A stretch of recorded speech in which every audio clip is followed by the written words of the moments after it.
Hello, this is New Earth Angel, and today is April the 12th, 2022. I got popcorn on my mouth. I love popcorn. Today, a friend of mine and I were talking, and we were talking about, how you protect your energy and how sometimes protecting your energy is really um, painful at times, sometimes they even have you, feeling like maybe it's you, being too sensitive or needing to check yourself, and that's okay because we should always do a self-check.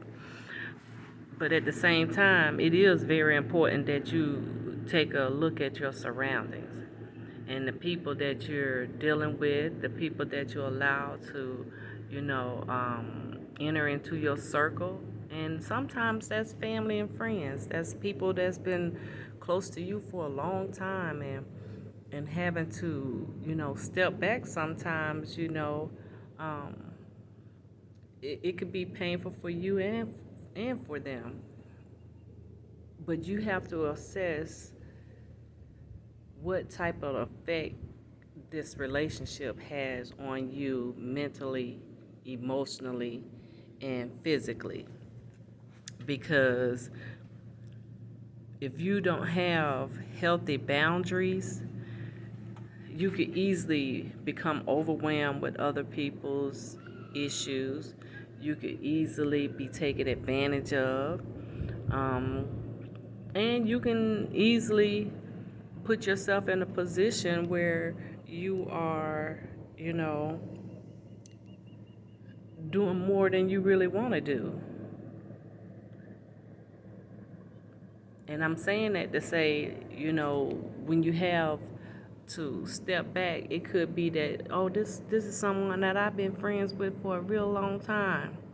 But you notice that your interactions with them are not reciprocal. You know, you're there for them, but they're rarely there for you, if at all. You have one definition of friendship, and it doesn't seem like they're living up to it. That could be because they don't have the same view on friendship that you do. And it's not very often that we talk to people and say, hey, um, I'm considering you like a friend to me, and this is what I consider friendship. Um, what do you think about that? How do you see me as? Do you see me as a friend, and what is your definition of a friend? See, you can't enter into a relationship without you know, um, conversing with the other person. And sometimes we'll call somebody our friend without even having a conversation with them. And I understand that, sometimes you just hit it off and, you just ride off of that. But eh, that might not be enough. That may not be enough. Just like, if you meet someone on the street and you had a real good time and, you went out to eat and hung out and maybe had some cocktails or, a smoothie, whatever you do. And then you wouldn't just say that that person is your lifelong companion. You wouldn't just say, oh, this is my significant other. Even though you hit it off and everything is, hitting on all cylinders and they checking all your blocks, you still haven't had that conversation. You can afford to assume that another person see things exactly how you see it. And so what you have to do is, you have to be confident enough and courageous enough within yourself to have that conversation. And I found in my own life that sometimes I didn't have boundaries because I didn't want to have the tough conversation. You know, I didn't want to, rock the boat. Everything seems okay. Yeah, they take me off with something they said or done. So, I'll just pull back and I won't deal with them for a while until I simmer down.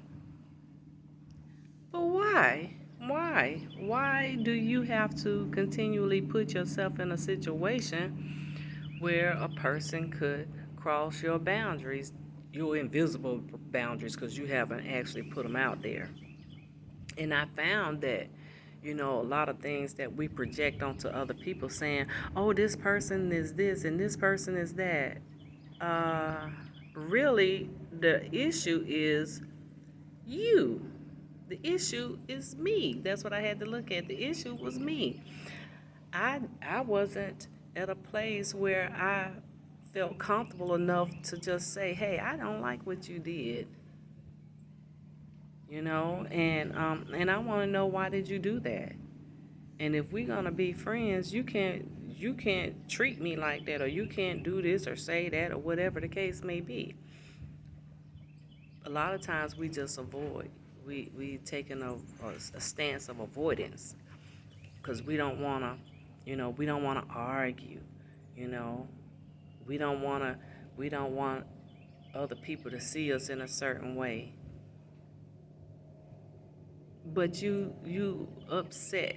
You the one, feeling, some kind of way whenever you in a group with these people, and you walking away feeling some kind of way. You the one all in your head, stomach hurting, heart palpitating and sweating and feeling some kind of way, when really all you had to do was say, "Hey, I don't like what you did." And so what? If they don't like that you telling them that they did something that you don't like, if they not willing to, have a conversation with you and you all work through it, then that's not the person that should be in your circle anyway.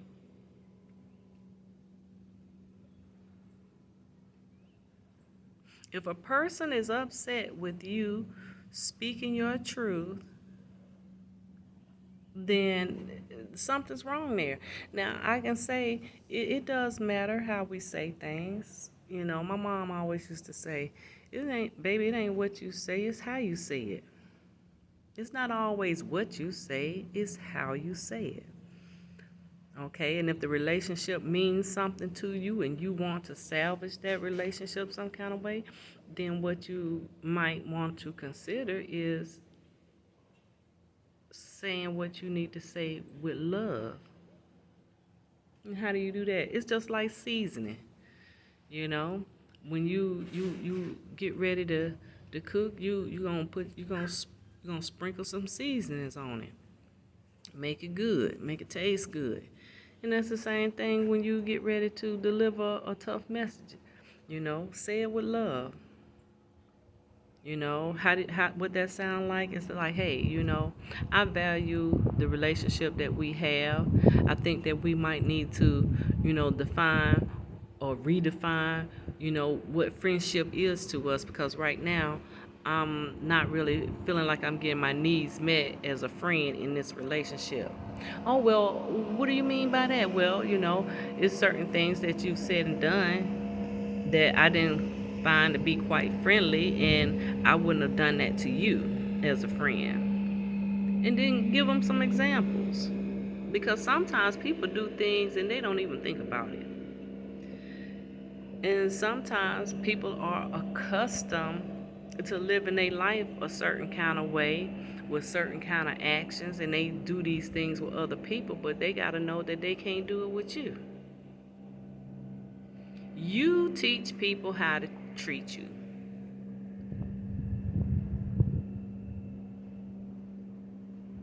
You teach people how to treat you by the things you tolerate.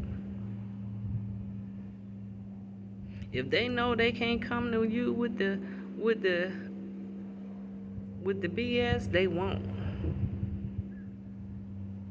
They won't. Because you made it clear that you ain't about that. Okay, but if you want to bite your tongue and smile and whatever, then you're going to get that. You're going to get some people who just going to take your kindness for weakness.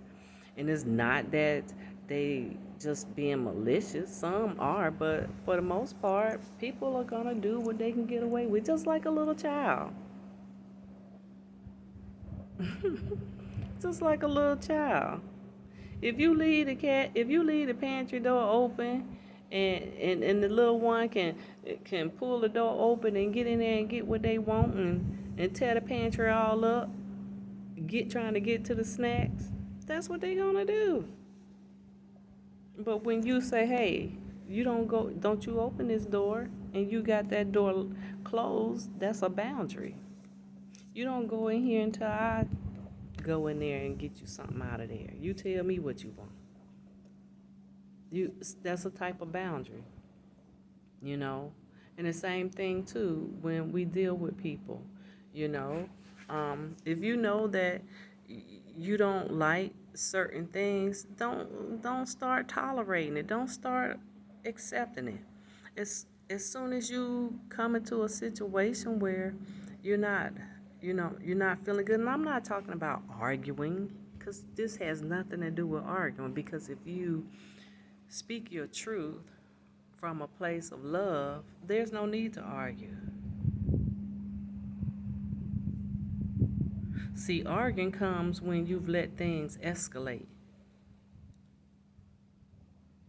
And if you're coming from a place of love, a place of authenticity, a place of truth and integrity, as in what you believe and what you stand on, and somebody want to argue about that, then the next decision you have to make is whether or not you're going to continue to deal with this person on this level. And if they don't want to with the program, then you got a decision to make. And see, one of the things that I realized too, I couldn't wait for somebody else to change.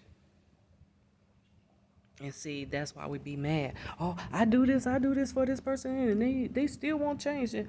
I've been waiting on this and doing that, and they still ain't changed. Because they ain't finna change. If you want to see a change, you're going to have to be the change. Oh my goodness, that's hard sometimes. Because now you are taking ownership of the situation that you in. Because as long as you blaming them and waiting on them to change, you seem like a little helpless victim.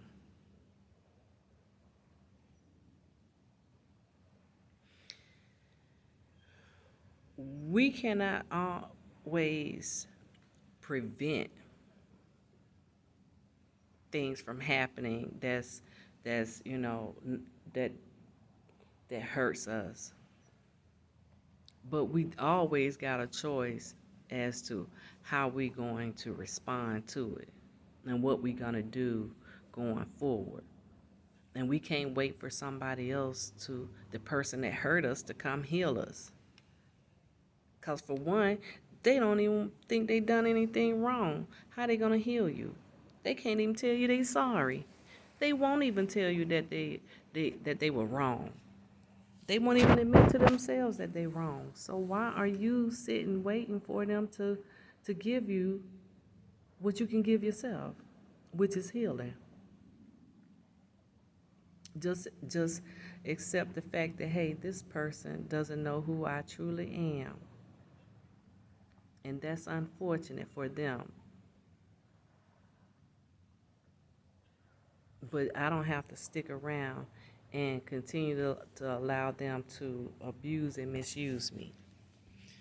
So I'm not going to wait on them to see my value. I'm not going to wait on them to come and say, I apologize to you for what I did.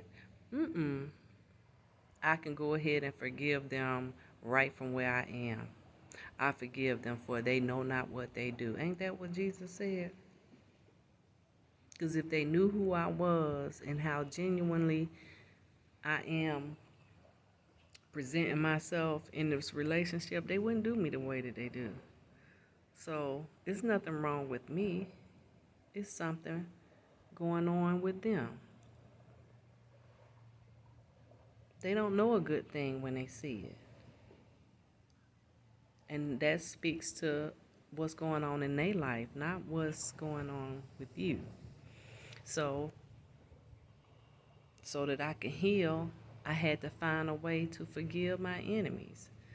Forgive those who trespass against me. And the Bible says, Matthew 5:44. Oh my goodness, please, please, please. Even if you don't own a Bible, Google that and write it down. It's 4 sentences.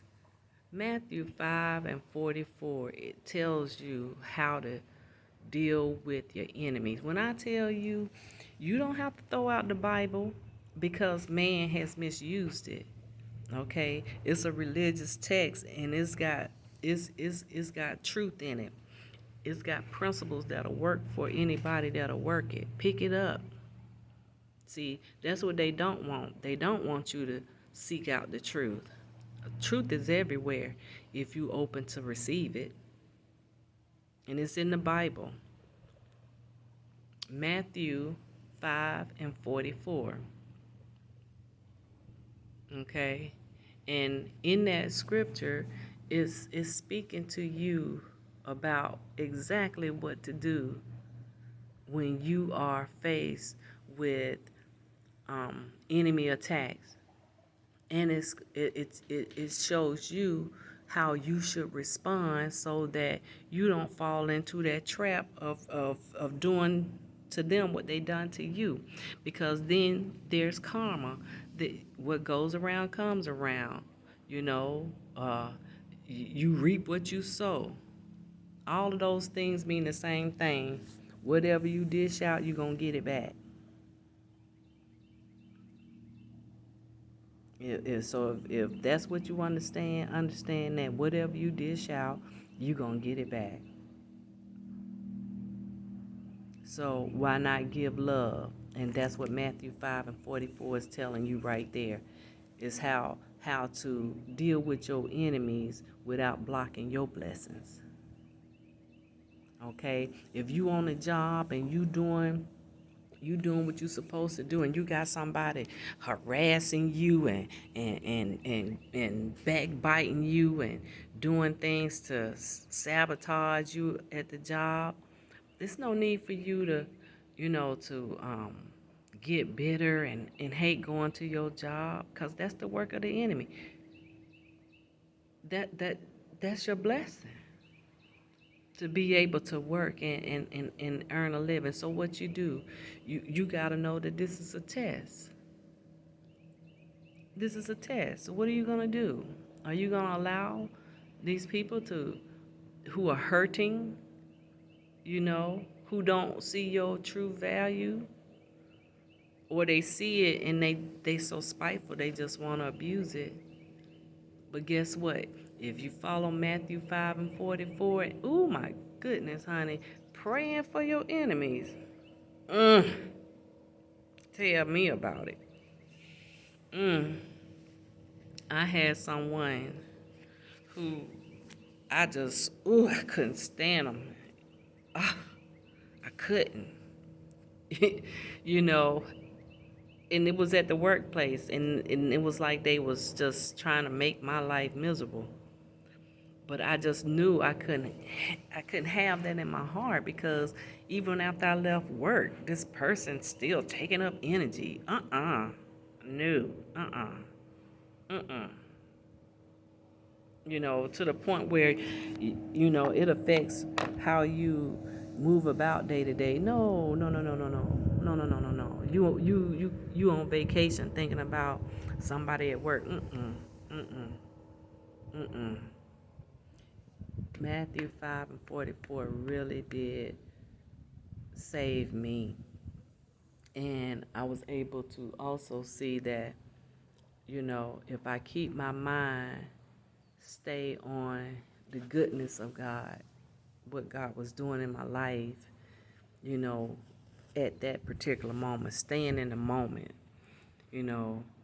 staying in the now, in this moment, then I realized that, I could overcome this. You spend a lot of time, at your workplace, so those relationships are important. How you deal with them is very important. That's part of your lesson. Okay, so just look at every situation as a lesson, and if you do that, you won't take things personal, and you can look at it more from an observer standpoint versus, oh, this is happening to me. No, just look at, hey, this is how this person is acting out, and try to understand. Not that got to make excuses for their wrong actions, but that it's just a different approach to, how you see them, so that it doesn't take root in your heart, so that it doesn't come to a point where you're being drained of your energy. It's enough that you gotta interact with, different people with different things going on in their life. That's one thing, but to take on that energy and have it linger with you, hours or days, weeks, months afterwards, that's just not healthy. That's not healthy.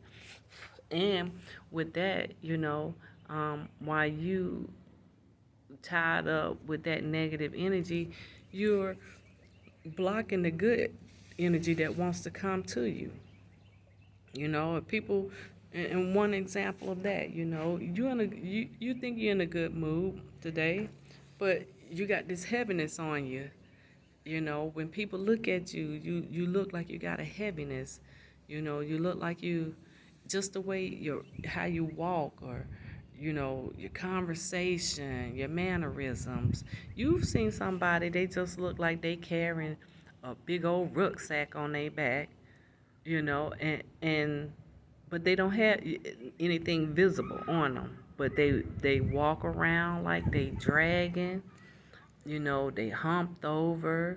They sound tired and weak. You know, that's heavy energy. That's heavy energy. And so today, I just want to say, not just at work, even in our home life, sometimes, if somebody is not in the best of moods, just give them some space. Don't take it personal. Just give them some space, you know, because you can't always, uh, you know, block people out, because, it depends on the type of relationship that you have, you know. Um, but it definitely calls for some real honest communication. And if you're with someone and you can't have honest communication, or just the thought of talking to this person, you feel like you're going to be sick, your head hurt, your stomach hurt, or you're hyperventilating, you're about to have a panic attack, something's wrong there.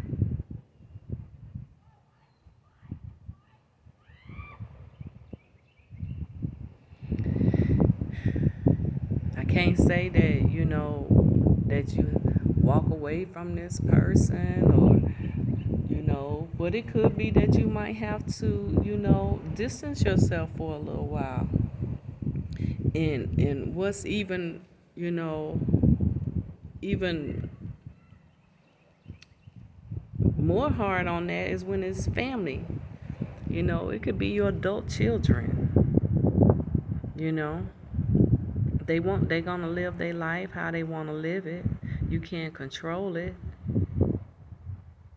And yes, they might have some situation that gets back to you, and you be concerned, but you have to realize that we are only in control of ourselves. Our children are not our little children. They grow up to be adults, and they got to live their lives. They got to get out there and experience life and spread their wings. you know, and you gotta know when to step back and allow that to happen. And it was hard for me. It was hard for me because I spent my time just, oh, I'm dedicated to, my children, and I'm gonna, protect them at all costs. And what they don't realize is that just because they reach a certain age, we don't just turn it off. If I've done this all my life, 30 something years, of my life, I've been, mother bear protecting my cubs. It don't just turn off like that. And even as adults, I still very much care about what's going on with them. But I had to learn how to balance that, you know, giving them the space that they need, and not living my life in fear thinking something's going to happen to them, you know, or that, or that life is, you know, you know, whipping their butt a little bit. I had to trust that the creator, the one who created them, also has them in his hand, in her hand. I think I had to think about the fact that God blessed me to be able to have these three wonderful lives, come this way through me.